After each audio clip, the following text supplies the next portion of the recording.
Good morning, dear students. So today we have to start with the last part of this chapter. Today we are going to cover last two topics, that is fish production and honeybee production. So let's start. First is fish production, which is also known as pisciculture. Now, what is fish production? What we have to see? Fish is a source of animal protein in our food. There are two ways of obtaining fish. They are from natural sources called capture fishing and from fish farming called culture fishery. The water source of fishes can be a seawater, which is also known as marine, or fresh water like rivers, ponds, lakes, etc. So what is the difference between capture fishery and culture fishery? First is, it is a method of obtaining fish from natural resources. In case of culture fishery, it is a method of obtaining fish from fish farming, like water agriculture. Now capture next point. There is no seeding and raising of fish. In case of culture fishery, the fish is seeded and reared. Third point, capture fishery is undertaken in both inland and marine waters. And in case of culture fishery is undertaken mostly inland and near sea shore. So with the difference, it is very clear that capture, that means we are capturing something from the natural body. We are not disturbing or we are not creating anything. But in case of culture fishing, we have to culture it, we have to make it by preparing artificial atmosphere. So that is the difference between capture fishing and culture fishing. So we have two ways for obtaining the fish. That is, first is capture fishing and second one is culture fishing. Now next is types of fisheries. Now what are the different types of fisheries on the basis of this capture and culture fishing? First is marine fisheries. By the name it is very clear. The popular marine fish varieties are pomfret, mackerel, tuna, sardines, etc. They are caught by fishing nets from boats. Some marine fishes are farmed in sea water.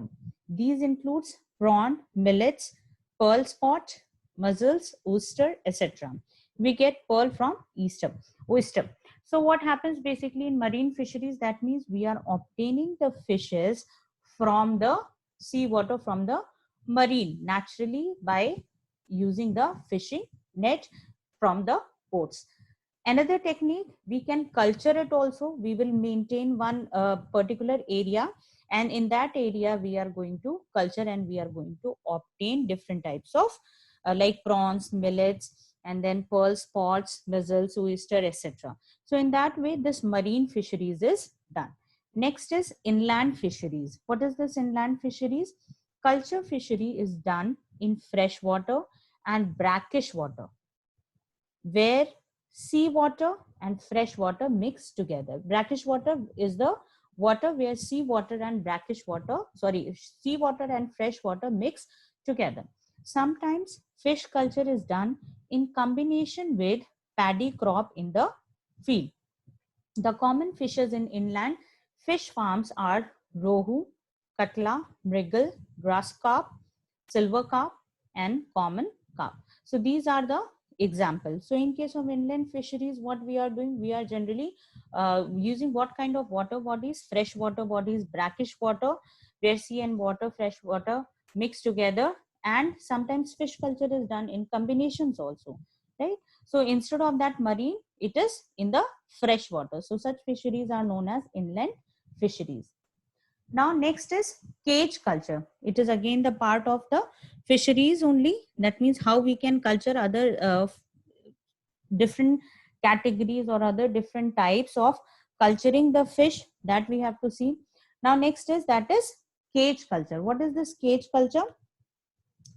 Fish is cultured in large cages made of bamboo or steel, which are lowered into the river. Generally, carnivorous species are cultured in cages. Clear?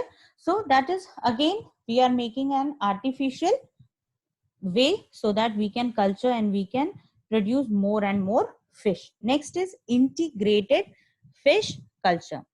Fish culture is practiced along with some agricultural crops such as paddy, banana, and coconut to give higher yield. Fish is also cultured in ponds near the poultry or piggery, and the excreta of these animals is used as food in ponds. Clear? So, in this way, this fish culture is done. The species that can be stocked in paddy fields are Katla. These species are able to live in shallow water of paddy fields and are able to tolerate high temperature of turbidity. That is the reason. So we have to select, like while fishing in this kind of technique, what we have to do, we can use, we have to fish, we have to go for this culture along with any of the crop which needs a large amount of water. But what kind of fishes we can culture in such kind of areas which have the tendency to tolerate high temperature, and they are able to balance with the shallow water. So such kind of fishes can be cultured in paddy fields too, or banana or coconut fields too. Clear? So this is again another method of culturing the fish. Next is composite fish culture, which is also known as polyculture of fish. With the name composite, that means it's a combination related to a combination of fishes. Now, what happens in this composite fish culture? Fish production by culturing a single species in a pond using old traditional methods gives a low yield, but several species of fish are stocked together in a pond. The production increases with the same cost. Hence, it is necessary to select species having different feeding habits so that all the available food in the food is effectively utilized. Fast growing compatible species are collected so that there is a little competition between them in all ecological zones are exploited for achieving maximum yield. This method is called composite fish farming or polyculture of fishes. So I think it is very clear with this that what we do, we take different types of fishes and then we cultivate or we culture at one place. Yeah, so we will be culturing it at single pond, and in that what kind of fishes we are going to choose which is compatible to each other. They should not be competitive to each other, because if there will be a competition they will kill each other. So it is very important they should be compatible, their food habits should be different so that they should not affect each other's nutrition need. So that is very important. Lots of benefits are there. Obviously we are getting lots of benefit with this composite fish culture. With the same area, with the same zone, we can culture more and more fish now. But again there is a problem too. One problem with such composite fish culture is that many of these fish breed only during monsoon. Now number of fishes, different varieties, all are breeding only during the monsoon season. Even if fish seed is collected from the wild, it can be mixed with other species as well. So a major problem in fish farming is the lack of availability of good quality seeds. Seeds, that means the production which is done by the fishes. To overcome this problem, ways have now been worked out to breed these fish in ponds using hormonal stimulations. This has ensured the pure fish seed in desired quantity. Okay, so this will increase the amount of fishes. Okay, it will help to ensure the quality, or it will help to enhance the quality of the fish seed. Okay, with the help of hormones we can take out and we can grow these fish seeds by the help of stimulation, by the help of different hormones, and then we can get a better quality of fish seeds. Okay, now this is one simple picture to represent different types of composite fish culture. Now during the formation of composite fish culture, it is very important that we should need to be very careful what kind of fishes should be used in the composite fish culture. Like in this picture you can see katlas at the top. So they are what kind of nature? They are surface feeders. Then after that, second number, that is rohus. What kind of fishes they are? They are middle zone. Clear? Rohus are middle zone. And then mrigals. Then after that mrigals will come, and then at last it will come, that is common carp. So in that way, mrigal will be bottom feeder, and then common carp is also a bottom feeder. So in that way, in this style, we have to select the fishes. So when we give any like food or nutrition to in this area, then first whatever will remain on the surface, that cutlass will take, then it will reach to second level, then rohus will eat, and then wriggles will eat, and then at last remaining will be eaten by common carp. So their feeding habits are different. They will not come down. They have this habitat, or they have this kind of culture to survive, so it will not affect each other. That is known as composite fish culture. Now next, after composite fish culture, next is that is known as aquaculture. Aquaculture pertains to the production of useful aquatic plants and animals such as fishes, prawns, carryfish, lobster, crabs, shrimps, mussels, oyster, seaweeds by proper utilization of available water in the country. It is an important means of increasing the country's food output. India has a great potential for the aquaculture because of lengthy coastline and numerous inland water spreads. Aquaculture basically includes mariculture and freshwater culture fisheries. Now, what is this mariculture fisheries? The marine fisheries, the marine fishes cultured in coastal waters of India on commercial basis include millets, then pearl spot, sardines, eel, and milk fish. So their cultivation, their culturing is going on in the marine water. Next is fresh water culture fishery. This freshwater culture fishery of exotic carps has good prospect in lakes. So where we are culturing, we're in the lakes, and these carps include common carp, English carp, ancient trots, and trots hatcheries have been established in Kashmir and other places too. So this is two different types of culture. Again, mariculture in marine water, freshwater culture, that means in the lakes, and freshwater culture. Yeah, in that way, fishes are grown, or fishes are maintained artificially by providing seeds and by providing nutrition to the fish. Next is beekeeping. Now, after fisheries, next topic which we have to cover today, that is beekeeping. Now, what is the meaning of beekeeping, or what is this beekeeping? It is the rearing, care, and management of honey bees for obtaining honey, wax, and other substances, okay, which is also known as apiculture. Okay, beekeeping is also known as apiculture.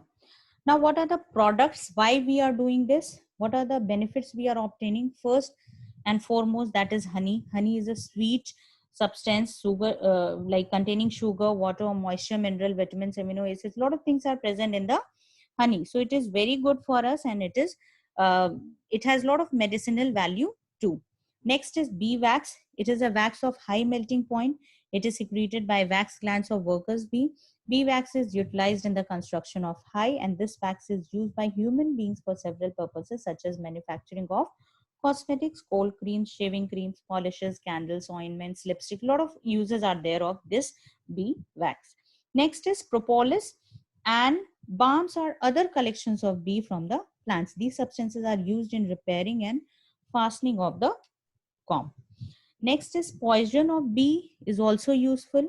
Okay, it is used for manufacturing some Ayurvedic and homeopathic medicines. So these are some of the uses or the products which we are obtaining from the bee. That's how this beekeeping or this branch is also very important for us.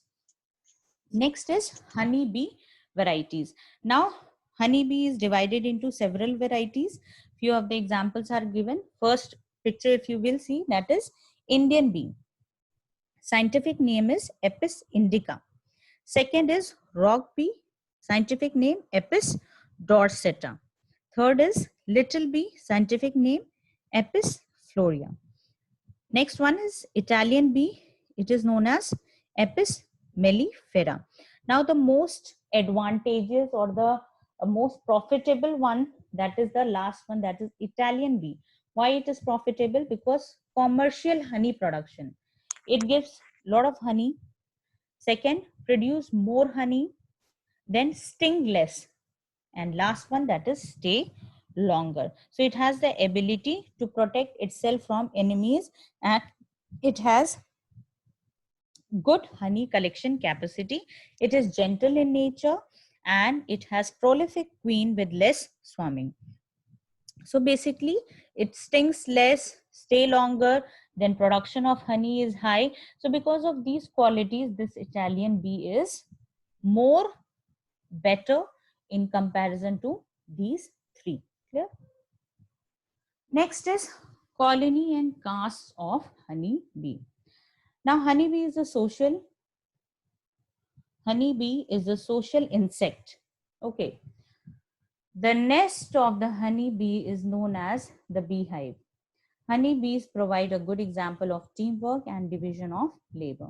Honeybee lives in a colony and different tasks are done by different groups of bees in the same colony.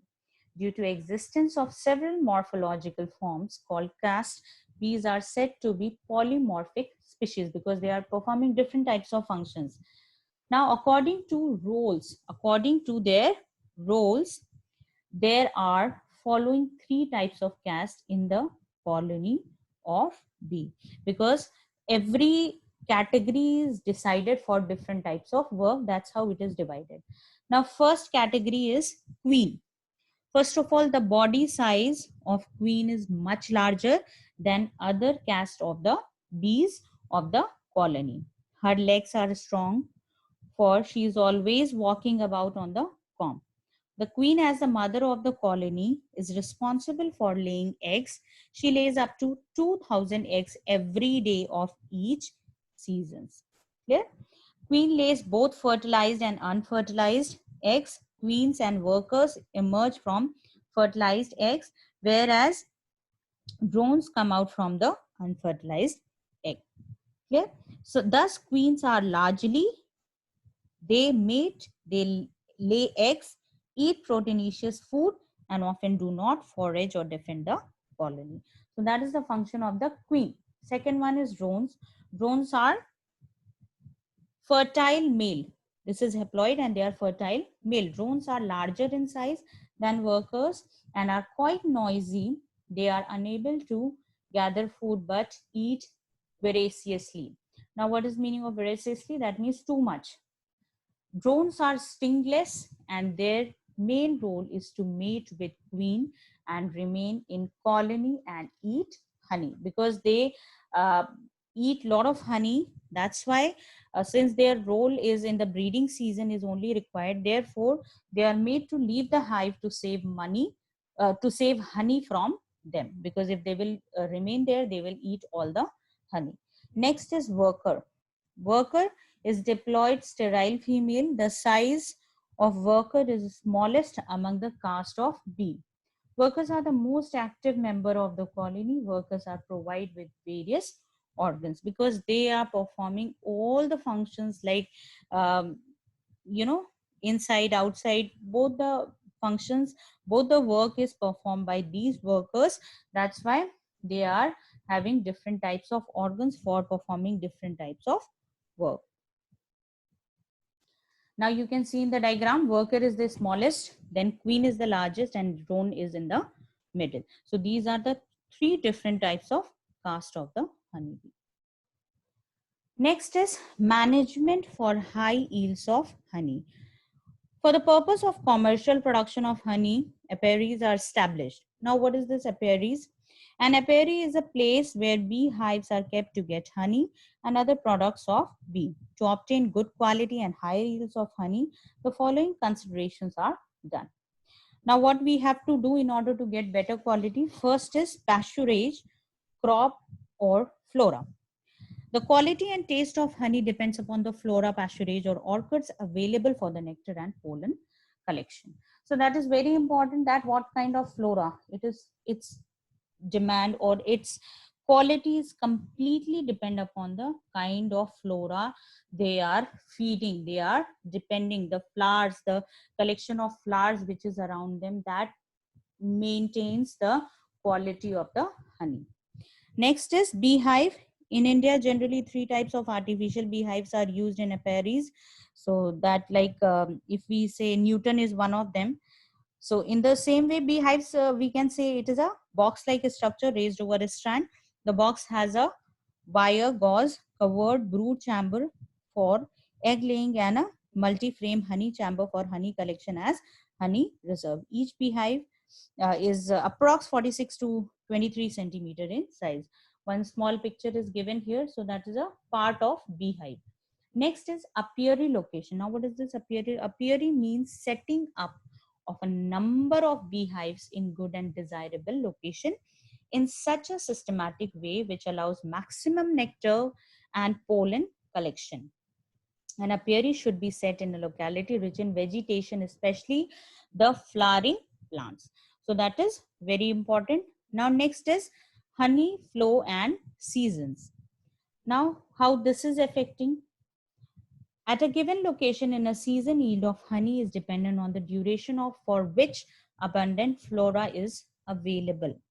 The total time during which honeybees collect nectar and pollens is called honey flow period. Therefore, to obtain large quantities of honey, apiary should be established at a location where there is abundance of flowers for the longer duration. As we have already discussed, that flowers plays a very major role. Next is swarming, which is known as reproduction. It is a natural phenomena whereby mass movement of bees from one place to another takes place. In honeybees, swarming is done in spring season for the purpose of reproduction. For swarming, new queens leaves the old hive along with some worker and drones and takes a new shelter. Frequent transfer result in low yield of honey and maintenance cost of hives is also increased. Okay? Next is selection of variety of honey bee and site selection for bee keeping.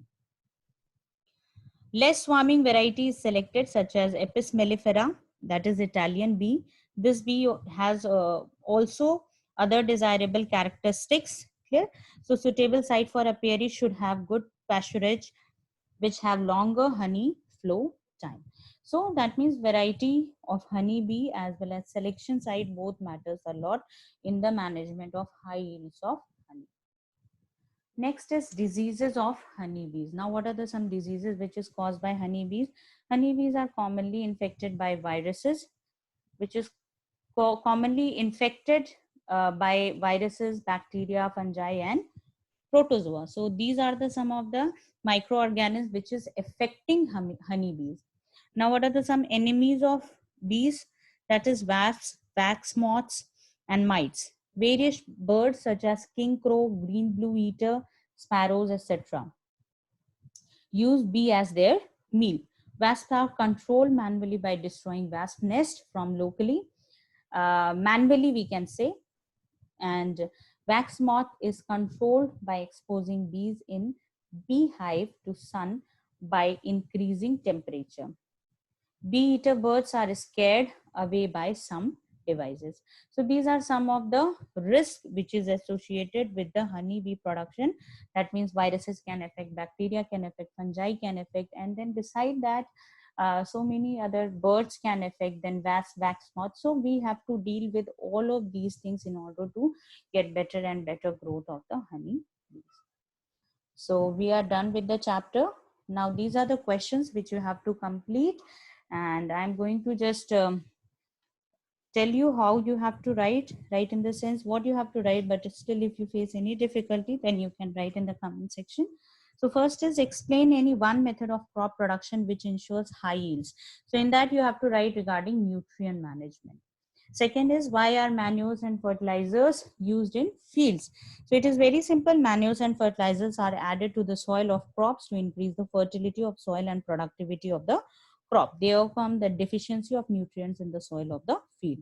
Next is what are the advantages of intercropping and crop rotation that you can write from the cropping pattern. Next is what is genetic manipulation. How is it useful in agriculture practices? That is, you have to write from the crop variety improvement. Genetically, like how we can remove one genes, and then that you have to explain in this question. Next is how do storage grain losses occur? So that you can refer from the storage of grain. Next is how do good animal husbandry, or simply we can say how do animal husbandry practices benefit farmers? So again, obviously from the animal husbandry you have to see how these things are helping us. Different points you have to take from different. Now what are the benefits of cattle farming? Again from the animal husbandry you have to see what are the benefits which we are getting. Next, for increasing production, what is the common in poultry, fisheries, and beekeeping? So, variety improvement, housing, rearing, sanitation, disease control, and marketing. These will help in order to increase the production. Next, how do you differentiate between capture, fishing, mariculture, and aquaculture? That we have already discussed today. So from there you can write capture fishing. The fish catching is done from various natural resources, lakes, rivers, oceans, seas, etc. Mariculture, in mariculture, culture of marine fishes is done in the coastal water. The desired marine fishes and other animals are cultivated and obtained.